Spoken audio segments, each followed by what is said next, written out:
Welcome to Chillin' 101. We hope this video helps. You start now by powering the TV and confirming your router is on. This removes one common blocker. Next, gather the SSID and password so you won't interrupt the flow. Using the JVC remote, press Home or Menu, then navigate to Settings. You're looking specifically for network or internet options. Open that immediately. Once you see network settings, you'll be ready to choose Wi-Fi. This first step moves you from preparation into action and saves time when scanning for networks.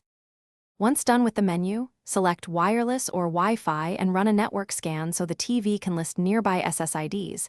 This discovers the exact router name. Make sure you select the correct SSID. Similar names will appear.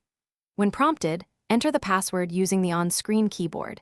Take your time to match capitalization and special characters.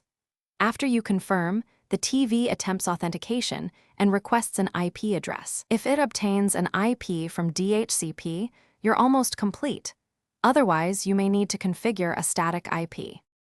To finish, verify the connection status in network settings and launch a streaming app to confirm internet access. This validates both local and external connectivity. If it fails, reboot the router and TV, wait 30 seconds, then retry. Power cycling clears temporary conflicts. If still offline, plug in an Ethernet cable to isolate Wi-Fi issues and check for an IP. Noting any error code helps when contacting support.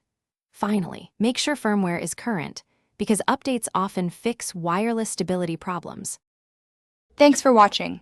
Consider subscribing if we helped you.